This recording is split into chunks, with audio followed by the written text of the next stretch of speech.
നമസ്കാരം. സുവാണി എന്ന നമ്മുടെ ആത്മീയ കാര്യങ്ങൾ കൂടുതൽ ചർച്ച ചെയ്യുന്ന പർട്ടിക്കുലർ ആയിട്ടുള്ള ഒരു ഡിജിറ്റൽ പ്ലാറ്റ്ഫോമാണ്. വളരെ വ്യത്യസ്തമായ വിഷയങ്ങളെ തികച്ചും വ്യത്യസ്തമായ രീതിയിൽ സമീപിക്കുക എന്നുള്ളതാണ് ഇതിൻ്റെ ലക്ഷ്യം. ഭൗതിക ജീവിതത്തിൽ, അതായത് ഒരു മനുഷ്യൻ, ഒരു കുഞ്ഞ് ജനിച്ച് അതിൻ്റെ ദേഹം വിയോഗം നടക്കുന്നത് വരെ, മരണം എന്ന് പറയുന്ന ഒരു വാക്ക് ഉപയോഗിക്കുന്നില്ല, ദേഹത്തിൽ നിന്ന് ദേഹി പോകുന്നത് വരെ, അതായത് അയാൾ പോകുന്നത് വരെ, ശരീരം അല്ലെങ്കിൽ ഡെഡ് ബോഡി ആകുന്നത് വരെ ഉള്ള കാലഘട്ടത്തിൽ ഭൗതികമായ ജീവിതം എന്ന് നമുക്ക് പറയാം. ഒരു ഫിസിക്കൽ ലൈഫ്. ആ ഫിസിക്കൽ ലൈഫിൽ കൊണ്ടുപോകേണ്ട ചിട്ടകളും ആ ഫിസിക്കൽ ലൈഫ് കൊണ്ട് ആ ജീവിതത്തിൽ നേടേണ്ട കാര്യങ്ങളും, തുടർന്ന് ദേഹം ഭൂമിയിൽ ഉപേക്ഷിച്ചിട്ട് പോകുമ്പോൾ ആ ഉപേക്ഷിച്ചിട്ട് പോകുന്ന വസ്തുക്കളും ആ ദേഹം ദഹിപ്പിക്കുമ്പോൾ അത് ഭൂമിയിൽ ഉപേക്ഷിക്കുന്ന വസ്തുക്കളും എല്ലാം ചേർന്ന് പുതിയതായിട്ട് വരുമ്പോൾ വീണ്ടും വീണ്ടും ഇങ്ങനെ തുടർന്ന് വരുന്ന ആ തുടർച്ചയിൽ മനുഷ്യ ജീവിതത്തിന് ആവശ്യമുള്ള ഒരു പ്രധാനപ്പെട്ട ഘടകമാണ് ആത്മീയത. അതെന്താണ് ആത്മീയത എന്ന് എന്താണ് ആത്മീയത എന്നത് കഴിഞ്ഞ ദിവസം ഒരു അമ്മ ഒരു ആചാര്യൻ തുല്യനായിട്ടിരിക്കുന്ന ഒരു വ്യക്തിയോട് ചോദിക്കുന്നുണ്ട്. ഒരു പരിപാടിയിൽ, ഒരു ചാനലിൻ്റെ പരിപാടിയുണ്ട്. അപ്പോൾ അദ്ദേഹം കുറച്ച് കാര്യങ്ങൾ പറഞ്ഞു. എനിക്കത് മനസ്സിലായില്ല. അമ്മയ്ക്ക് മനസ്സിലായോ എന്ന് എനിക്കറിയില്ല. കാരണം അത് റെക്കോർഡഡ് വേർഷനാണ്, ലൈവ് അല്ലല്ലോ. പക്ഷെ എന്തായാലും എനിക്കത് മനസ്സിലായില്ല. പല ആചാര്യന്മാരും സ്വാമിമാരും സന്യാസിമാരും ഒക്കെ പറയുന്ന കേട്ടിട്ടുണ്ട്, ഭൗതികത തീരുന്നിടത്താണ് ആത്മീയത, നിശബ്ദതയിൽ നിന്നാണ് ആത്മീയത, മിണ്ടാതിരിക്കുന്നതിൽ നിന്നാണ് ആത്മീയത, ധ്യാനത്തിൽ നിന്നാണ് ആത്മീയത എന്ന് പറഞ്ഞാൽ ഇവരെല്ലാം പറയാനും സ്ഥാപിക്കാനും ശ്രമിക്കുന്നത് ഭൗതികമായ ജീവിതത്തിൽ നിന്ന് വ്യത്യസ്തമായ ഏതോ ഒന്നാണ് ആത്മീയത. അത് വേറെവിടെയോ ഇരിക്കുകയാണ്. അത് അന്വേഷിച്ച് കണ്ടെത്തണം. ഞാൻ മനസ്സിലാക്കിയത്, എൻ്റെ നിരീക്ഷണം, എൻ്റെ അനുഭവങ്ങൾ, എൻ്റെ അന്വേഷണവും, ഞാനും അന്വേഷകനാണല്ലോ. ആത്മീയത എന്നത് ഉള്ളതാണ്. ഉള്ളത് അന്വേഷിക്കേണ്ട കാര്യമില്ല. ഉള്ളത് അടുത്തില്ലെങ്കിൽ ദൂരെ പോയി കണ്ടെത്താം. അടുത്തുണ്ടെങ്കിൽ കണ്ടെത്താൻ പോലും നടക്കണ്ട. അപ്പോൾ കൂടെ ഉണ്ടെങ്കിലോ? അമ്മയുടെ വയറ്റിൽ, സ്ത്രീയുടെ വയറ്റിൽ കുഞ്ഞ് രൂപപ്പെടുന്ന നിമിഷം മുതൽ ആത്മീയതയും കുഞ്ഞിന് കിട്ടുന്നുണ്ട്. അമ്മയ്ക്ക് കിട്ടുന്ന ശാസനകൾ, അമ്മയുടെ സ്നേഹം, അമ്മയ്ക്ക് കിട്ടുന്ന സ്നേഹം, രണ്ട് സ്നേഹം കിട്ടും കുഞ്ഞിന്. അമ്മയുടെ സ്നേഹത്തിൻ്റെ കുറച്ചും കിട്ടും, അമ്മയ്ക്ക് കിട്ടുന്ന ബാക്കി സ്നേഹത്തിൻ്റെ കുറച്ചും കിട്ടും. അമ്മ മറ്റുള്ളവരെ സഹായിക്കുന്നതിൻ്റെ കാര്യങ്ങളും കുഞ്ഞിന് കിട്ടും, അമ്മയ്ക്ക് കിട്ടുന്ന ശകാരങ്ങളുടെ ഭാഗവും കിട്ടും. അമ്മ കഴിക്കുന്ന ആഹാരത്തിൻ്റെ ഭാഗം കുഞ്ഞിന് കിട്ടും, കുഞ്ഞിന് വേണ്ടി സ്പെഷ്യലായി കഴിക്കുന്ന ആഹാരത്തിൻ്റെ കുറച്ച് ഭാഗവും കിട്ടും, അതിൻ്റെ കൂടുതൽ ഭാഗം കിട്ടും. അങ്ങനെയാണല്ലോ. ഗർഭിണികൾ കഴിക്കുന്ന പ്രത്യേക ആഹാരമുണ്ട്, അതിൻ്റെ ഗുണം കൂടുതൽ കുഞ്ഞിന് കിട്ടും. അല്ല, സാധാരണ കഴിക്കുന്ന ഫുഡിൻ്റെ ഗുണം കിട്ടും.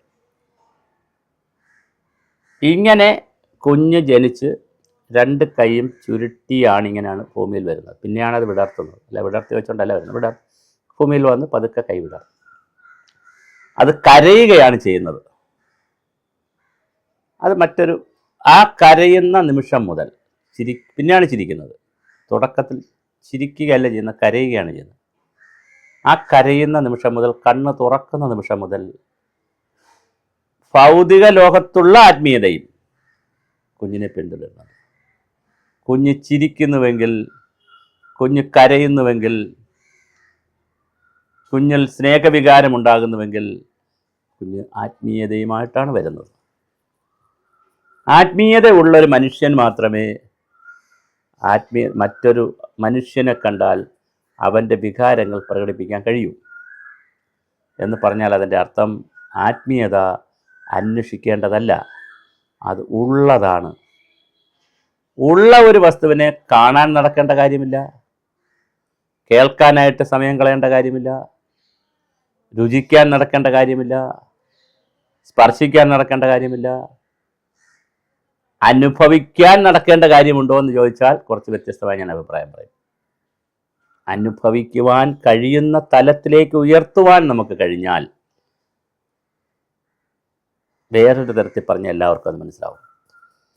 എല്ലാവരുടെ ഉള്ളിലും ഒരു ഗായകനുണ്ട് അല്ലെങ്കിൽ ഗായികയുണ്ട്. പക്ഷെ നമ്മൾ പാടുമ്പോൾ, ഇപ്പം ഞാൻ ഗായകൻ, എൻ്റെ ഉള്ളിലൊരു ഗായകനുണ്ട്, പാട്ടുകാരനുണ്ട്. ഞാൻ പാടുമ്പോൾ അതെൻ്റെ ആത്മീയതയാണ്.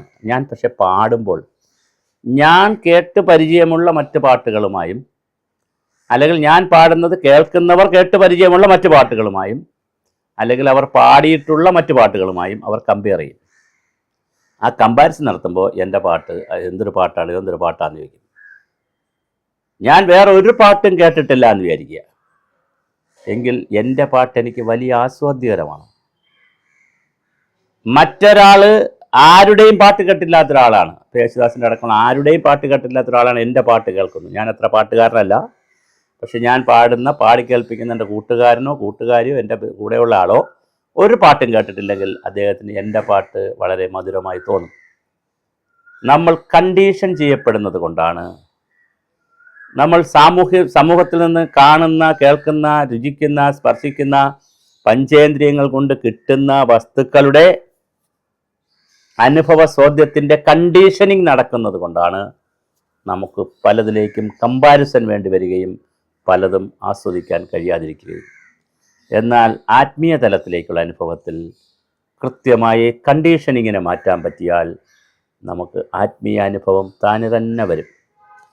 അപ്പോൾ ആത്മീയ അനുഭവം എന്നത് മനുഷ്യൻ്റെ മനസ്സിൽ ഇൻബിൽറ്റായി, അതിൽ നിന്ന് മാറ്റാൻ പറ്റത്തില്ല. ഫ്രിഡ്ജ് എന്ന് പറഞ്ഞാൽ അതിനോടൊപ്പം ചേർന്നതാണ് കറണ്ട്. കറണ്ട് ഇല്ലെങ്കിൽ ഫ്രിഡ്ജില്ല. അപ്പോൾ ഫ്രിഡ്ജ് അല്ലെങ്കിൽ ബാറ്ററി അല്ലെങ്കിൽ ഊർജം. അപ്പോൾ ഊർജമില്ലാത്തൊരു ഫ്രിഡ്ജിനെ കുറിച്ച് നമ്മൾ സങ്കല്പിക്കരുത്. ഊർജം കൂടെ ഉണ്ടെങ്കിലേ ഫ്രിഡ്ജ് ഉള്ളൂ. ഊർജമുണ്ടെങ്കിലേ ഓരോ വസ്തുക്കളും ഉള്ളൂ. അപ്പം അത് ഇൻബിൽറ്റാണ്, എൻ്റെ കൂടെ ഉള്ളതാണ്, അല്ലെങ്കിൽ കൂട്ടിച്ചേർത്ത് പറയേണ്ടതാണ്. കൂട്ടിച്ചേർത്തെന്ന് പറഞ്ഞാലും പോലെ എൻ്റെ കൂടെ ഉണ്ടത്, അതാണ്, അതുണ്ടെങ്കിലേ അത് മറ്റതുള്ളൂ എന്ന് പറഞ്ഞ പോലെ ഭൗതിക ജീവിതം എന്ന് പറയുന്നത് ആത്മീയ ജീവിതവുമായി ചേർന്ന് കിടക്കുന്നതാണ്. ആത്മീയത ഉണ്ടോ എന്നൊരാൾ ചോദിക്കുന്നത് തന്നെ ആത്മീയതയാണ്. കാരണം അങ്ങനെ ചോദിക്കാൻ തോന്നുന്നത് തന്നെ ഭൗതികമായ ജീവിതത്തിനപ്പുറം എന്തോ ഉണ്ടെന്നുള്ളൊരു അന്വേഷണ ത്വരയിൽ നിന്നാണ് ആത്മീയത ഉണ്ടോ എന്ന് ചോദിക്കുന്നത്. ദൈവമുണ്ടോ ചോദിക്കുന്നത് ആത്മീയതയാണ്. ചോദ്യങ്ങൾ ചോദിക്കാൻ മനുഷ്യന് കഴിയുന്നത് ഒരാത്മീയത മനസ്സിൽ കിടപ്പുകൊണ്ടാണ്. മനുഷ്യ മനസ്സുകളിൽ, മനുഷ്യ മസ്തിഷ്കത്തിൽ, മനുഷ്യൻ്റെ തലച്ചോറിൽ ഒരു ചിന്താശക്തി രൂപപ്പെടുമ്പോൾ ആ ചിന്താശക്തിയുടെ ഒരാത്മരൂപമാണ്, ഒരാത്മഭാവമാണ് അവൻ്റെ സ്വത്വബോധവും അതുമായി ബന്ധപ്പെട്ട കാര്യങ്ങൾ. ആ സ്വത്വബോധത്തിൻ്റെ മറ്റൊരടിസ്ഥാനമാണ് അവൻ്റെ ഉന്മ. ഇതാണ് അവൻ്റെ ആത്മീയത. ഇത് പരിപോഷിപ്പിക്കുന്ന പലരുമുണ്ട്, അല്ലാതെ പരിപോഷിപ്പിക്കുന്നവരുമുണ്ട്. മുഖം നന്നായി കൃത്യമായി ഫേസ് വാഷൊക്കെ ഇട്ട് പരിപോഷിപ്പിക്കുന്നവരുണ്ട്. മുഖക്കുരു വന്നാൽ, അല്ലെങ്കിൽ ഒരു പാട് വന്നാൽ അത് മാറണമെന്ന് അദമ്യമായി ആഗ്രഹിക്കും. അതിനുവേണ്ടി കുറച്ച് പൈസയും വേണമെങ്കിൽ ചിലവാക്കും. കുറച്ചല്ല, ബ്യൂട്ടി പാർലറൊക്കെ പോയി ലക്ഷങ്ങൾ ചിലവാക്കും. കാൽപാദത്തിൽ ഒരു പുണ്ണ് വന്നാൽ അത് മരുന്നെയും അത് കുറയ്ക്കും. പക്ഷെ ഒരു പാട് വന്നു, കാൽപാദത്തിലെ പാട് ശല്യമില്ലെങ്കിൽ, അതൊരു ഉപദ്രവകാരി അല്ലെങ്കിൽ ആരും മാറ്റാനായി ലക്ഷങ്ങൾ മുടക്കാറില്ല. എന്നാൽ മുഖത്തത് മാറ്റും, അതിനുവേണ്ടി ശ്രമിക്കും, അതൊരു ചിന്തയിൽ വരും. അപ്പം നമുക്ക് പരിഗണനാർഹമായ വിഷയങ്ങൾ, ഭൗതിക ജീവിതത്തിൻ്റെ പരിഗണനാർഹമായ വിഷയങ്ങളിലേക്ക് നമ്മൾ രമിക്കുമ്പോൾ, അതിലേക്ക് നമ്മൾ മുൻഗണനകൾ കൊടുക്കുമ്പോൾ, നമ്മൾ കാണാതെ, നമ്മൾ അറിയാതെ നമ്മുടെ ഉള്ളിൽ കൂടെ ഉള്ള വസ്തുവാണ് ആത്മീയത. അത് വികസിപ്പിക്കുക. അതാണ് ഒരുപാട് ചോദ്യങ്ങൾ അവരവരോട് തന്നെ ചോദിക്കുന്നത്. ഒരാളോടും മറ്റൊരാളിനോടും ചോദിക്കരുത്. കാലം പ്രപഞ്ചമുണ്ടായതിനു ശേഷമാണ് കാലമുണ്ടായതെങ്കിൽ പ്രപഞ്ചം എന്നുണ്ടായെന്ന് കാലം വെച്ച് അളക്കുന്നത് എങ്ങനെയാണ്? കാലത്തിന്റെ ചിന്ത വരുന്നത് പ്രപഞ്ചം ഉണ്ടായതിനു ശേഷമാണെങ്കിൽ കണക്കൊക്കെ കൂട്ടിയെടുക്കാം, നമുക്ക് ഏകദേശ രൂപമൊക്കെ പറയാം. പക്ഷെ കൃത്യം പറയുന്നത് എങ്ങനെയാണ്? ഒരു കാലമെന്ന ചിന്ത വന്നത് പ്രപഞ്ചമെന്ന ചിന്ത വന്നതിന് ശേഷമാണ്. അപ്പോൾ പിറകിലോട്ട് പോകുന്നതിന് പരിമിതിയുണ്ട്. നമുക്ക് ഒരു തമ്പറുകളൊക്കെ വെച്ച് യേശുവിൻ്റെ വർഷമൊക്കെ വെച്ചിട്ട് യേശുവിന് ഇത്രയും വർഷങ്ങൾക്ക് മുമ്പ് എന്നൊക്കെ നമുക്ക് പറയാൻ പറ്റുള്ളൂ. അങ്ങനെയൊക്കെയാണ് കാൽക്കുലേറ്റ് ചെയ്തെടുത്തിരിക്കുന്നത്. എല്ലാം അരിത്തമെറ്റിക് കാൽക്കുലേഷൻസാണ്. ഉള്ളതായതുകൊണ്ട് ആരുണ്ടാക്കിയെന്ന് ചോദിക്കരുതെന്നാണ്. അതാണ് ഇപ്പോൾ മൈത്രേയനെ പോലുള്ള ആളുകളെല്ലാവരും പറഞ്ഞത്, ഈ പ്രപഞ്ചം ഉള്ളതാണ്, ഇവിടെ ഉള്ളത് ആരുണ്ടാക്കി എന്ന് ചോദിക്കുന്നതിൽ പ്രസക്തിയില്ല. അപ്പോൾ ഉള്ളത് എങ്ങനെ ഉണ്ടായി എന്ന് ചോദിക്കാവോ? ഈ ഒരു ചോദ്യം ഉണ്ടല്ലോ. ഉള്ളത്, ഇത് ഉള്ളതാണ് എല്ലാ കാലവും. അപ്പോൾ ഉള്ളതിന് മുമ്പുള്ളൊരു കാലം ഉണ്ടായിരുന്നോ എന്ന് ചോദിക്കാൻ പറ്റുന്നില്ല. കാര്യം കാലം ഈ ഉള്ളതിന് ശേഷം, ഉണ്ടായതിന് ശേഷമാണ് കാലം ഉണ്ടായത്. അതൊരു പരിമിതി മനുഷ്യൻ്റെ. അതുപോലെ പഞ്ചേന്ദ്രിയങ്ങൾ കൊണ്ട് കാണുകയും കേൾക്കുകയും രുചിക്കുകയും സ്പർശിക്കുകയും മണക്കുകയും ഒക്കെ ചെയ്യുന്നതിനപ്പുറമുള്ള ഒരു അനുഭവത്തിൻ്റെ തലമുണ്ട് ഈ ഉള്ളതെടുക്കാൻ. ഇപ്പം എല്ലാവരിലുമുണ്ട്, എല്ലാ കാലവുമുണ്ട്. ജനനത്തിന് തൊട്ട് മുമ്പ് തന്നെ വയറ്റിൽ നിന്ന് വരുന്ന സമയം മുതലുണ്ട്. ദേഹം ഇവിടെ നിന്ന് ദേഹിയെ വിട്ട് ദേഹം മാറുന്നത് വരെയുണ്ട്. ദേഹി സഞ്ചരിച്ച് പിന്നെ അങ്ങോട്ട് പോയാൽ വീണ്ടുമുണ്ട്. അങ്ങനെയുള്ള ഈ ആത്മീയത എന്ന് പറയുന്ന, സ്പിരിച്വാലിറ്റി എന്ന് പറയുന്ന കാര്യം ഇവിടെ ഉണ്ട്. അത് അന്വേഷിക്കരുതെന്നാണ്. അങ്ങനെ ഉള്ളതിനെ നിങ്ങൾ അന്വേഷിച്ച് നടക്കേണ്ട കാര്യമില്ല. ഉള്ളത് അറിഞ്ഞാൽ മതി, ഉണ്ടെന്ന്. ആ അറിവാണ് പ്രധാനം. മനുഷ്യനൊരാത്മാവുള്ളത് പോലെ ആ മനുഷ്യൻ്റെ ആത്മാവിൻ്റെ അത് ഉണ്മയെന്നോ സ്വത്വമെന്നോ സ്വത്വബോധമെന്നൊക്കെ ഞാൻ പറഞ്ഞു. അതിൻ്റെ ചലനങ്ങളും ഗതിവിഗതികളും രാസപ്രവർത്തനങ്ങളുമെല്ലാം എൻ്റെ നാവിലേക്ക് ഒരുപാട് വസ്തുക്കളെ ഞാൻ എടുക്കുമ്പോൾ ഓരോ വസ്തുക്കളെയും എനിക്ക് തിരിച്ചറിഞ്ഞ് ഇത് എരിയാണിത്, മധുരമാണ്, ഇത് ഓരോന്നിനും എനിക്ക് തിരിച്ചറിഞ്ഞ് എൻ്റെ ബോധമണ്ഡലത്തിലേക്ക് കൊണ്ടുപോയി ഓരോന്നിനെയുമായി എന്നെ കണ്ടീഷൻ ചെയ്യിക്കുന്ന ഒരു ഊർജ്ജതലം എന്നിലുണ്ട്. അതെന്താണ്? സംഗീതം കേൾക്കുമ്പോൾ അത് കുറേ രാസഭൗതിക ജൈവ പ്രക്രിയകൾക്കപ്പുറം എനിക്ക് അനുഭവവേദ്യമാക്കി തരുന്നത് എന്താണ്? എനിക്ക് അനുഭവവേദ്യമാക്കി തരുന്നത് പോലെ അല്ല മറ്റൊരാളുടെ അനുഭവവേദ്യമാക്കി കൊടുക്കുന്നത്. ഇവ തമ്മിലൊക്കെയുള്ള വ്യത്യാസം എന്താണ്? ഇതിൻ്റെ ഉണ്മ ഏതാണ്? ഇതിൻ്റെ ബോധ്യം എന്താണ്? ഇതാണ് അന്വേഷണം, ഇതാണ് ചിന്ത. അന്വേഷണം എന്നല്ല. അപ്പോൾ ഉള്ളത് എന്ന് പറയുന്ന വസ്തുക്കളെ വീണ്ടും ഉണ്ടാക്കാനോ അത് അന്വേഷിക്കാനോ അത് കണ്ടെത്താനോ നടക്കേണ്ട കാര്യമല്ല, ഇവിടെ ഉള്ളതാണ്. അപ്പോൾ അത് വായു പോലെയാണോ? അല്ല, വായു വേറൊരു ഘടകമാണ്. വെള്ളമാണോ? അല്ല, വെള്ളം വേറെ ഘടകമാണ്. തീയാണോ? അഗ്നിയാണോ? ആകാശമാണോ? മണ്ണാണോ? എന്നാൽ ഇതിൻ്റെ എല്ലാം ഘടകങ്ങളുണ്ടോ? ഇതിനെല്ലാം ഘടകങ്ങളും കൂടെ ചേർന്ന് ഒരു പഞ്ചഭൂതത്തിൻ്റെ ഘടകങ്ങൾ ചേർന്ന ഒരു ശരീരത്തിൽ മാത്രമേ ഇതിനിരിക്കാനും കഴിയുള്ളൂ. അതാണ് ഇതിൻ്റെ തമാശ. ഇലക്ട്രിസിറ്റി എല്ലായിടത്തും ഉണ്ട്, പക്ഷെ അതിന് സഞ്ചരിക്കണമെങ്കിൽ വയർ വേണം. അത് എല്ലായിടത്തും ഉണ്ട് ഇലക്ട്രിസിറ്റി. അത് നമുക്ക് അനുഭവവേദ്യമാണെങ്കിൽ സ്വിച്ച് വേണം, ബൾബ് വേണം, ട്യൂബ് വേണം, അല്ലെങ്കിൽ ഇലക്ട്രോണിക് എക്യുപ്മെൻറ്റ്സ് വേണം നമുക്ക് അനുഭവവേദ്യമാക്കാൻ. അപ്പോൾ മീഡിയം വേണം. അപ്പം മനുഷ്യനാകുന്ന ശരീരത്തിൽ ഇരിക്കുന്ന ആ ഒരു മീഡിയം, ആ ശരീരമാകുന്ന മീഡിയത്തിലിരിക്കുന്ന ആ ഉണ്മയെ നമുക്ക് ആത്മീയം എന്ന് പറയാം. ആത്മീയത, ആത്മീയ കാര്യങ്ങളെന്ന് പറയാം, ആത്മാവെന്നൊക്കെ പറയാം. ഇതിൻ്റെ ഗതിവിഗതികളും ചലനങ്ങളുമാണ്, ഇതിൻ്റെ പ്രതിപ്രവർത്തനങ്ങളാണ് പലപ്പോഴും മനുഷ്യർക്ക് ഈ ഭൗതിക ജീവിതത്തിനപ്പുറമുള്ള ചിന്താമണ്ഡലത്തിലേക്ക് മനുഷ്യനെ കൊണ്ടുപോകേണ്ടതെന്നാണ് നമുക്ക് സനാതനധർമ്മം നമ്മളോട് പറയുന്നത്. ഞാൻ ആര് എന്ന ബോധ്യത്തിലേക്ക് വരുമ്പോൾ, ഞാൻ എന്നോട് തന്നെ തിരിച്ചറിയുമ്പോൾ, എൻ്റെ കോംപ്ലക്സുകളും എൻ്റെ ഈഗോകളും എൻ്റെ ഞാനെന്ന ഭാവവും ഞാനെന്ന ബോധവും ഞാനെന്ന ബോധ്യവും ഞാനെന്ന അഹങ്കാരവും ഇതെല്ലാം മനുഷ്യൻ്റെ ചിന്തകളെ മുന്നോട്ട് കൊണ്ടുപോകുമ്പോൾ ആ മുന്നോട്ടുള്ള യാത്രയിൽ ഇന്നിൽ നിന്നുള്ള എൻ്റെ കർമ്മബന്ധങ്ങളെയെല്ലാം അഴിച്ചഴിച്ചഴിച്ച് മുക്തനായി ഭൗതിക ജീവിതത്തെ മെച്ചപ്പെടുത്താനും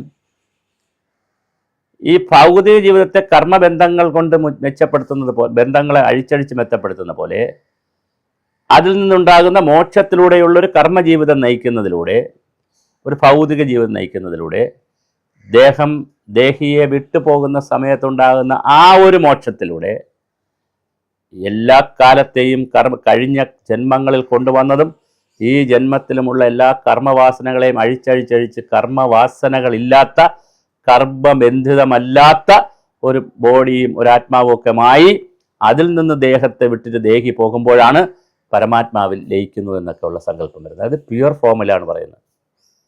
അപ്പോൾ ഇൻപ്യുവർ ഫോം ഏതാണ്? ഈ വാസനകളും ഈ ബോധവും വാസനകളും ഈ സ്വത്വവും ഒക്കെ കൊണ്ടുപോകുന്നത് അതിൻ്റെ ഇംപ്യുവർ ഫോമാണ്. എന്ന് പറഞ്ഞാൽ ഇംപ്യുവർ എന്ന് പറഞ്ഞാൽ പ്യൂരിറ്റി ഇല്ല എന്നല്ല, അതിൽ ഘടകങ്ങൾ ഉൾക്കൊണ്ടിട്ടുണ്ട്. വെള്ളം നോക്കിയപ്പോൾ അതിനകത്ത് കൊള്ളാം, വെള്ളമാണ്, ശുദ്ധവെള്ളമാണ്. പക്ഷെ രുചിച്ച് നോക്കിയപ്പോഴാണ് മനസ്സിലായത് അതിനകത്ത് പഞ്ചസാരയുണ്ട്, ഉപ്പുണ്ട്, പിന്നെ വേറെ പല ഘടകങ്ങളും ചേർത്തിട്ടുണ്ട്. അപ്പോൾ വെള്ളം ശുദ്ധമായാൽ മാത്രമേ അങ്ങ് എടുക്കൂളൂ എന്ന് പറയുന്നത് പോലെ വായു ശുദ്ധമായി, ഇപ്പം നമ്മളിവിടെ സഞ്ചരിക്കുന്ന, ഇപ്പോൾ ഉപയോഗിക്കുന്ന വായു എടുത്ത് നോക്കിയാൽ കോടാനുകോടി വൈറസുകളും ബാക്ടീരിയകളും പൊടിപടലങ്ങളും ഡസ്റ്റ് അലർജിയൊക്കെ കാണും. ഇതൊന്നുമില്ലാത്തൊരു വായു ആവുക എന്നോട് പറയുന്നതാണ്. എന്ന് പറഞ്ഞതുപോലെ മനുഷ്യൻ്റെ കർമ്മബന്ധങ്ങളിൽ നിന്ന് മനുഷ്യൻ മോചിതരായി കർമ്മബന്ധത്തിൽ നിന്ന് മോക്ഷം നേടി, അത് അപ്പോൾ കർമ്മബന്ധങ്ങളിൽ വരുന്ന കാമ, ലോഭ, വികാരങ്ങൾ, അഹങ്കാരം, ഈഗോ, ഇങ്ങനെ ഒരുപാട് കാര്യങ്ങളുണ്ട്, ഞാനെന്ന ഭാവം, ഇങ്ങനെ ഒരുപാട് കാര്യങ്ങളിൽ നിന്നൊക്കെ മോക്ഷം നേടി. ഒരു ചെറിയ ഉദാഹരണം പറഞ്ഞാൽ, യേശുദേവനെ കാണാൻ അമ്മ ചെന്നപ്പോൾ ശിഷ്യന്മാർ അകത്ത് എന്ന് പറഞ്ഞു, ഒരു സ്ത്രീ വന്നിരിക്കുന്നു എന്ന് പറഞ്ഞു. അപ്പോൾ പറഞ്ഞു, ഇരിക്കട്ടെ കാണാം എന്ന് പറഞ്ഞു അമ്മയാണ് വന്നിരിക്കുന്നതെന്ന് പറഞ്ഞു. അപ്പോൾ യേശുദേവൻ ചോദിച്ചു, ആരുടെ അമ്മ? ഏതമ്മ? അവിടെ ഇരിക്കട്ടെ, അതൊരു സ്ത്രീയല്ലേ എന്ന് പറയുന്ന ആ കർമ്മബന്ധം മോക്ഷിതനായ ആളാണ് അപ്പോൾ അവിടെ യേശു. അതുകൊണ്ടാണ് യേശുവിൻ്റെ ആത്മാവിനെ നമ്മൾ ശുദ്ധമായ ആത്മാവെന്ന് ക്രിസ്ത്യാനികൾ വിശ്വസിക്കുന്നത്. അപ്പോൾ എന്ന് പറഞ്ഞാൽ അമ്മയെ നിഷേധിക്കുന്നവരാണോ? അല്ല. ലോകത്ത് ആര് വന്നാലും അത് അമ്മമാരായി കാണാൻ കഴിയുന്ന, എല്ലാവരെയും സ്ത്രീകളാണെങ്കിൽ അവരെ അമ്മമാരായി കാണാൻ കഴിയുന്ന, പുരുഷനാണെങ്കിൽ അവരെ ആ തലത്തിലേക്ക് കാണാൻ കഴിയുന്ന, എല്ലാ ജീവജാലങ്ങളെയും അങ്ങത്തലത്തിലേക്ക് കണ്ട് പോകാൻ കഴിയുന്ന ഒരു ഉന്മയുടെ ഭാവമുണ്ട്. അതാണ് നമ്മൾ കർമ്മബന്ധങ്ങളൊക്കെ ഇല്ലാതായി, വാസനകളൊക്കെ ഇല്ലാതായി, രുചികളില്ലാതായി, പിന്നെ മോഹങ്ങളില്ലാതായി, കാമമില്ലാതായി, സകലതുമില്ലാതാകുന്ന ഞാനും എൻ്റെ ആത്മാവും ഈ പരമമായ ആത്മാവും തമ്മിൽ ഒരു വ്യത്യാസമില്ല. അത് തന്നെയാണ് ഞാൻ. അത് നിർഗുണമാണ്, ആകാരമുള്ളതല്ല, ആഹാരമല്ല, ആകാരം, രുചിയുള്ളതല്ല. അത് ചിത്താനന്ദം എന്നൊക്കെ പറയുന്ന പോലെ, സച്ചിദാനന്ദം എന്നൊക്കെ പറയുന്ന പോലെയുള്ള വേറൊരു തലമാണ്. ആ തലത്തിലെത്തി അവിടെയാണ് മോക്ഷം, അൾട്ടിമേറ്റ് മോക്ഷം. അതുവരെ താൽക്കാലിക മോക്ഷങ്ങളേ ഉള്ളൂ. ഈ താൽക്കാലിക മോക്ഷങ്ങളിലേക്ക് മനുഷ്യനെ കൊണ്ടുപോകുന്നതിന് കാമത്തിൽ നിന്നുള്ള മോക്ഷം, അഹങ്കാരത്തിൽ നിന്നുള്ള മോക്ഷം, അധർമ്മത്തിൽ നിന്നുള്ള മോക്ഷം, അസത്യത്തിൽ നിന്നുള്ള മോക്ഷം, അമിതാഹാരത്തിൽ നിന്നുള്ള മോക്ഷം, അശുദ്ധിയിൽ നിന്നുള്ള മോക്ഷം, ഇങ്ങനെ മനുഷ്യൻ്റെ അമിതമായ അധികാരത്തിൽ നിന്നുള്ള മോക്ഷം, അധിക സമ്പത്തിൽ നിന്നുള്ള മോക്ഷം, അഴിമതിയിൽ നിന്നുള്ള മോക്ഷം, ഇങ്ങനെ സകലത്തിൽ നിന്നുള്ള ഞാൻ എന്നതിൽ നിന്നുള്ള മോക്ഷം. എളുപ്പമല്ല ഇത് കേട്ടോ, കുറച്ചൊരു, കാരണം ഉള്ളത് എടുക്കുന്നില്ല നമ്മൾ, അതുകൊണ്ടാണ് പ്രശ്നം. എടുത്താൽ വളരെ എളുപ്പമാണ്. ഞാൻ നേരത്തെ പറഞ്ഞു, മുഖം പലവട്ടം കഴുകുന്നത് പോലെ കാലിൽ പലവട്ടം കഴുകിയാൽ കാലിലെ പാട് മുഖത്തെ പാട് പോലെ മാറും, പെട്ടെന്ന് മാറും. മുഖത്തേക്കാൾ കൂടുതൽ സൂര്യപ്രകാശം കുറച്ചടിക്കുന്ന സ്ഥലമാണ് കാലെങ്കിൽ അത് പെട്ടെന്ന് മാറും. അപ്പം ഞാൻ പറഞ്ഞത്, നമ്മൾ നമ്മുടെ ഉള്ളിൽ ഉള്ളതായിട്ടുള്ള ആത്മീയത എന്ന് പറയുന്ന ആ ഘടകത്തെ സ്വർണം ഉരയ്ക്കുന്നത് പോലെ, സ്വർണം ആഭരണമാക്കുന്നത് പോലെ എപ്പോഴും ചുട്ടുപൊള്ളിച്ചു കൊണ്ടിരുന്നാൽ അത് സ്വർണം പോലെ തിളങ്ങും. അപ്പം ഭൂമിയിൽ സ്വർണമുണ്ട്, നമ്മൾ ചെന്ന് എടുത്താൽ മതി എന്ന് പറയുന്നത് പോലെ, ഉള്ള സ്ഥലം തേടി എടുത്താൽ മതി എന്ന് പറഞ്ഞതുപോലെ, മനുഷ്യൻ്റെ ഉള്ളിൽ ഇതുണ്ട്. ഭാഗ്യവശാൽ സ്വർണം ഒരിടത്താണുള്ളതെങ്കിൽ, അല്ലെങ്കിൽ ചില സ്ഥലങ്ങളിലാണുള്ളതെങ്കിൽ, ഇത് മനുഷ്യൻ്റെ എല്ലാ ഉന്മയുടെ ഭാഗമായിട്ടുമുണ്ട്. അപ്പോൾ ഇത് എടുക്കുക ഉള്ളത് എന്നതാണ് പ്രധാനം.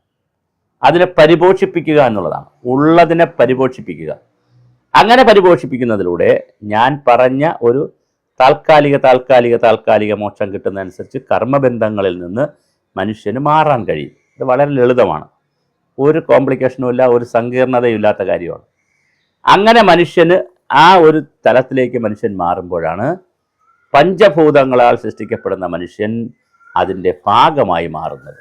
ഇതാണ് ഇതിൻ്റെ തലം, അടുത്ത തലം. ഇത് വേറെ ചിന്തയൊന്നുമല്ല.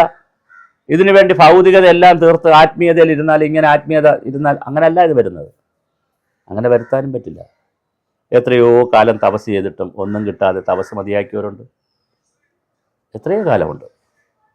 ഒരു തപസ്സും ചെയ്യാതെ ഈ ചിന്തയിലേക്ക് പോയി, ഇങ്ങനെ പോയി നന്മയിലേക്ക് പോയി എത്രയോ ആളുകളുണ്ട്. അപ്പോൾ ആത്മീയത എന്ന് പറയുന്നത്, സ്പിരിച്വാലിറ്റി എന്ന് പറയുന്നത്, ഭൗതികത തീരം നടത്തുന്ന തുടങ്ങുന്നതോ ഭൗതികതയ്ക്ക് ഉപോത്ബലകമായി വരുന്നതോ, കുറച്ചു കാലം ഭൗതികതയിൽ ഉണ്ടും ഉടുത്തും ഉറങ്ങിയും പിന്നെ ലൈംഗിക ആവശ്യങ്ങളൊക്കെ ചെയ്തും യാത്ര ചെയ്തും ഒക്കെ കുറച്ചു കാലം ജീവിച്ചതിന് ശേഷം പിന്നെ കൊണ്ടുവരേണ്ടുന്ന പിന്നൊരു കമ്പോണൻറ്റോ, അല്ലെങ്കിൽ എപ്പോഴാണോ നിശബ്ദമാകുന്നത് അപ്പോൾ തുടങ്ങുന്നതോ ഒന്നുമല്ല. എല്ലാ ബഹളത്തിൻ്റെയും ഇടയ്ക്ക്, എല്ലാ കർമ്മത്തിൻ്റെയും ഇടയ്ക്ക് ഈ ആത്മചിന്ത, ഈ ആത്മാവിൻ്റെ പ്രവർത്തനങ്ങൾ നമ്മെ നയിച്ച് കഴിയൂ. അവിടെയാണ് കർമ്മസിദ്ധാന്തമൊക്കെ, കർമ്മയോഗത്തിൻ്റെ സിദ്ധാന്തമൊക്കെ വളരെ ഗൗരവമായി പറയുന്നത്. ഭക്തിയോഗത്തിലായാലും കർമ്മയോഗത്തിലായാലും രാജയോഗത്തിലായാലും പിന്നെ ഏത് വിഷയമെടുത്താലും, യോഗാശാസ്ത്രമെടുത്താലും ജ്ഞാനയോഗം എടുത്താലും ഇതാണ് നമ്മുടെ അറിവ്. അപ്പം ഈ അറിവിലേക്ക് നമ്മൾ ഉണ്ട്. വീണ്ടും വരണമെന്ന് പറയുന്നാൽ പോയി, വായിച്ചെടുക്കണമെന്ന് പറഞ്ഞാൽ പോയി, എഴുതിയെടുക്കണമെന്ന് പറഞ്ഞാൽ പോയി, കേട്ടെടുക്കണമെന്ന് പറഞ്ഞാൽ പോയി, ഗുരുക്കന്മാരെ നിന്ന് കിട്ടണമെന്ന് പറഞ്ഞാൽ പോയി. കാരണം നമ്മളിൽ ഇല്ലാത്തതാണ് അവരെ നിന്നൊക്കെ എടുക്കേണ്ടത്. നമ്മളില്ലാത്ത അറിവാണ് തേടിയെടുക്കേണ്ടത്. ഉള്ളത് തേടിയെടുക്കുന്നതിനാണ്, ഉള്ളത് തേടാനെന്തിനാണ്? വീണ്ടും ഉള്ളത് തേടലല്ല, അത് അറിയലാണ്. അറിവ് തേടലാണ്, ജ്ഞാനം തേടലാണ്. കർമ്മം എന്ന് പറയുന്നത് ചെയ്യുന്ന പ്രവൃത്തിയാണ്, മറ്റൊരു ആക്ഷനാണത്. പക്ഷെ ആത്മീയത ഉള്ളതാണ്, അത് എടുക്കലാണ്. നമ്മൾ ഉള്ളതാണെന്നുള്ള അറിയലാണത്. അങ്ങനെ നമുക്കറിയാൻ പറ്റിയാൽ, നമ്മളിലുള്ള ആ ഉന്മയെ അറിയാൻ പറ്റിയാൽ, ആ സ്വത്വബോധത്തെ അറിയാൻ പറ്റിയാൽ, വളരെ മനോഹരമായി നമുക്ക് ഇത് മുന്നോട്ട് കൊണ്ടുപോകാൻ പറ്റും. അങ്ങനെ കൊണ്ടുപോയി ഭൗതികമായ ജീവിതത്തെ, ഓരോ കാലഘട്ടത്തിൽ ചെയ്യേണ്ടുന്ന ഭൗതിക ജീവിതത്തെ മെച്ചപ്പെടുത്തി കൊണ്ടുപോയി കർമ്മബന്ധങ്ങളിൽ കെട്ടുകറങ്ങാതെ അതിൽ നിന്ന് മോചിതമായി അടുത്തതിലേക്ക് പോകുന്ന ഒരു സഞ്ചാരമുണ്ട്. അതൊരു സഞ്ചാരിയുടെ സഞ്ചാരമാണ്. അതിലേക്ക് നമ്മെ ഭൗതിക ജീവിതത്തിൽ നിന്ന് കൊണ്ടുപോകാൻ ഉള്ള നമ്മുടെ ഇലക്ട്രിസിറ്റിയാണ്, നമ്മുടെ ഊർജമാണ്. ഭൗതിക ശരീരത്തെ മുന്നോട്ട് കൊണ്ടുപോകുന്നത് നാം കഴിക്കുന്ന ആഹാരങ്ങളിൽ നിന്നും നാം കുടിക്കുന്ന വെള്ളത്തിൽ നിന്നും നാം കഴിക്കുന്ന ഭക്ഷണ പദാർത്ഥങ്ങളിൽ നിന്നൊക്കെ കിട്ടുന്ന ഊർജമാണ്. അത് പിന്നെ എന്താ പറയുക, വൈറ്റമിനായിട്ടും പിന്നെ വിവിധ രൂപത്തിൽ നമുക്ക് കിട്ടുന്ന വസ്തുക്കളായിട്ട് നമുക്ക് കിട്ടുന്നുണ്ടല്ലോ. ഇത്ര വൈറ്റമിൻ കിട്ടണം നമുക്ക്, അതിലുള്ള ഫാറ്റ് ഇത്രയും കിട്ടണം, ഇങ്ങനെ പല ഘടകങ്ങളായിട്ട് നമുക്ക് കിട്ടണം. ആ കിട്ടുന്നത് നമ്മുടെ ശരീരത്തെയാണ് കൂടുതൽ വളർത്തുന്നത്. മനസ്സിനെ വളർത്തുന്നത്, മനസ്സിനെ ചിന്തിപ്പിക്കുന്നത്, മനസ്സിനെ ദ്യോതിപ്പിക്കുന്നത്, മനസ്സിനെ കൂടുതൽ ബന്ധങ്ങളിലേക്ക്, കൂടുതൽ കാര്യങ്ങളിലേക്ക് കൊണ്ടുപോകുന്നത്, ബന്ധങ്ങളിൽ നിന്ന് മനുഷ്യൻ്റെ മനസ്സിനെ അഴിച്ചു തരുന്നത്, കർമ്മബന്ധത്തിൽ നിന്ന് മനുഷ്യനെ മോചിപ്പിച്ച് തരുന്നത് ഈ ആത്മീയതയാണ്. അതുണ്ട്, മനുഷ്യൻ്റെ ഉണ്ട്. ഇത് കുറച്ചുകൂടെ ഒന്ന് ദ്യോതിപ്പിക്കാനാണ് ദൈവത്തിൻ്റെ അടുത്ത് പോകുന്നത്. ഈ ഉള്ള സാധനത്തെ ജ്വലിപ്പിക്കാനാണ് നമ്മൾ ദൈവത്തിൻ്റെ അടുത്ത് പോകുന്നത്. ഈ ഉള്ള സാധനത്തെ ഒന്ന് ജ്വലിപ്പിക്കാനാണ് നമ്മൾ ഉള്ള ബോഡിയെ ഒന്ന് വൃത്തിയാക്കാനാണ് കുളിക്കുന്നത്. ഉള്ള ബോഡിയെ പിന്നെ ഊർജം വരുത്തി കുറച്ചുകൂടി പുഷ്ടിപ്പെടുത്താനാണ് ആഹാരം കഴിക്കുന്നത്. അതിനാണല്ലോ നമ്മൾ വിശക്കുമ്പോൾ ആഹാരം കഴിക്കുന്നത്. അതുപോലെ ഉള്ളതിനെ പുഷ്ടിപ്പെടുത്താൻ, ഉള്ളതിനെ മെച്ചപ്പെടുത്താനാണ് നമ്മൾ ദ്യോതിപ്പിക്കുന്ന സ്ഥലത്ത് പോകുന്നത്, ദൈവത്തിൻ്റെ അടുത്ത് പോകുന്നത്. അതുപോലെ ഭക്തി എന്ന് പറയുന്നത് ചേർന്ന് നിൽക്കുന്നതിനൊരർത്ഥം കൂടെയുണ്ട്, രണ്ടുമായി ചേർന്ന് നിൽക്കുന്നത്. അപ്പോൾ ക്ഷേത്രത്തിൽ ചെല്ലുമ്പോൾ ക്ഷേത്ര വിശ്വാസ പ്രമാണങ്ങളുമായും ക്ഷേത്രത്തിൻ്റെ ഭാവങ്ങളുമായും ഒക്കെ നമ്മൾ ചേർന്ന് നിൽക്കും. അതാണ് ഭക്തി, ചേർന്ന് നിൽക്കും.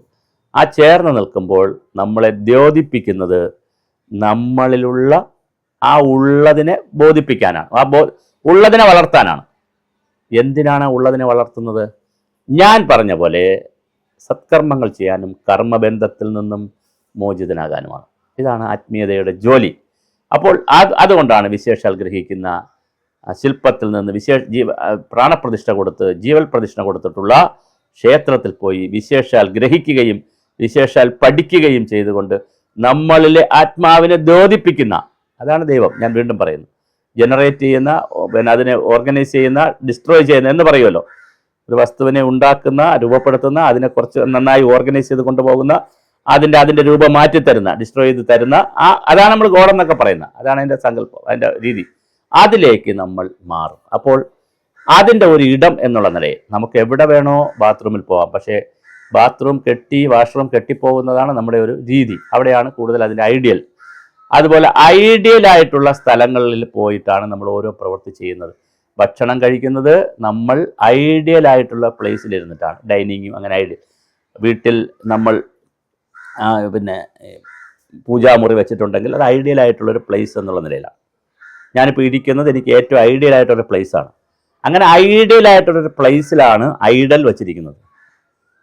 നമുക്ക് പോകാൻ, ചിന്തിക്കാൻ, ആലോചിക്കാൻ, എന്നെ ദ്യോതിപ്പിക്കാൻ, ഞാനാകുന്ന ആത്മീയതയെ ദ്യോതിപ്പിക്കാൻ, ഉയർത്താൻ, അതിൻ്റെ തലം വളർത്താൻ ഏറ്റവും പറ്റിയ സ്ഥലമായിട്ടാണ് ഞാൻ ക്ഷേത്രത്തിൽ പോകുന്നതും പോകേണ്ടതും. അപ്പോഴൊരു പ്രശ്നമുണ്ട്.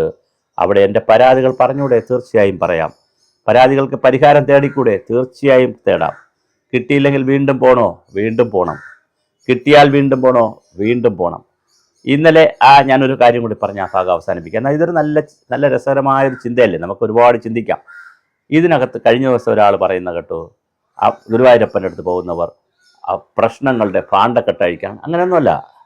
സന്തോഷം കൊണ്ട്, ആനന്ദം കൊണ്ട്, ഒരു പരാതിയും പറയാതെ കണ്ണനോട് വിശേഷങ്ങൾ പറയുന്ന 10,000ങ്ങളുണ്ട്. കണ്ണന് സ്നേഹമാണോ സുഖമാണോ എന്ന് ചോദിക്കുന്നവരുണ്ട്. കണ്ണനെ കണ്ട് പാടുന്നവരുണ്ട്. കണ്ണനെ കണ്ട് ഡാൻസ് ചെയ്യുന്നവരുണ്ട്. കണ്ണനെ കണ്ടിട്ട് ആനന്ദത്തിൽ ആറാടുന്നവരുണ്ട്. കരയുന്നവരുണ്ട്. സങ്കടം പറയുന്നവരുമുണ്ട്. അതുകൊണ്ട് ഇതെല്ലാം നമ്മുടെ മനസ്സിൻ്റെ ചിന്തകളെ, ആത്മീയ അംശങ്ങളെ ദ്യോതിപ്പിക്കാനും ഉണർത്താനും, അത് ഭൗതിക ജീവിതത്തെ മെച്ചപ്പെടുത്താനും, അവിടെയാണ് കഥ. ഭൗതിക ജീവിതത്തെ മെച്ചപ്പെടുത്താനും കർമ്മബന്ധങ്ങളിൽ നിന്ന് മോചിതമാകാനും വാസനകളിൽ നിന്ന് മോചിതമാകാനും ഉള്ളതായിട്ടുള്ളൊരു വസ്തുവാണ് ആത്മീയത. അല്ലാതെ പുറത്ത് അന്വേഷിക്കരുത്, അതിനുവേണ്ടി വർഷങ്ങൾ കളയരുത്, അതിനുവേണ്ടി സമയവും കളയരുത്. ഇങ്ങനെ തിരിച്ച് ചിന്തിക്കണം. ഈ ചിന്തിക്കുമ്പോൾ നിങ്ങൾക്കിങ്ങനെ ദ്യോതിപ്പിക്കാൻ, ജ്വലിപ്പിക്കാൻ, വെളിയിൽ നിന്ന് മെഴുകുതിരി കൊളുത്താൻ തീപ്പട്ടി ഉരയ്ക്കുന്നത് പോലെ മെഴുകുതിരിയും വേണം, തീപ്പട്ടിയും വേണം. നിങ്ങൾക്കൊരു ലൈറ്റർ ആയിട്ട് അറിവുകളെ എടുത്തോളൂ, പുസ്തകങ്ങൾ വായിച്ചോളൂ, നിങ്ങൾ പാരായണങ്ങൾ കേട്ടോളൂ. നിങ്ങൾ എവിടെ പോകണോ നിങ്ങൾക്ക് ആ ലൈറ്റ് കിട്ടാൻ വേണ്ടി. ഇനി ഇൻറ്റേണലായി സ്വയം ലൈറ്റ് കിട്ടുമെങ്കിൽ, കല്ലുരച്ചാൽ തീയാവൂ പറയുന്ന പോലെ ഉള്ളിൽ ഉരച്ചാൽ ആ ലൈറ്റ് ഉണരും. അങ്ങനെ ലൈറ്റ് കത്തിക്കാൻ പറ്റിയാൽ എങ്ങും പോകേണ്ട കാര്യവുമില്ല. അങ്ങനെ കത്തിക്കാൻ പറ്റിയില്ലെങ്കിൽ പറ്റുന്നത് വരെ മറ്റിടത്തേക്ക് പോവുക. അൾട്ടിമേറ്റായിട്ട് ഉള്ളിൽ സ്വയം ലൈറ്റ് കത്തിക്കുക എന്നുള്ള ജോലിയാണ് ഇതുകൊണ്ട് ഉദ്ദേശിക്കുക. അപ്പോൾ ഉള്ളതാണ് ദയവായി ആരും തേടരുത്. എന്നുമുള്ളതാണ് ആരും ഒന്നിൻ്റെയും ഭാഗമാക്കി ഒന്ന് കഴിഞ്ഞാൽ മറ്റൊന്നാണെന്ന് ചിന്തിക്കുന്നതിൽ നിന്നും ഇങ്ങനെ ഒന്ന് ചിന്തിച്ച് നോക്കൂ. വളരെ മനോഹരമായിരിക്കും നമ്മുടെ ചിന്തകൾ.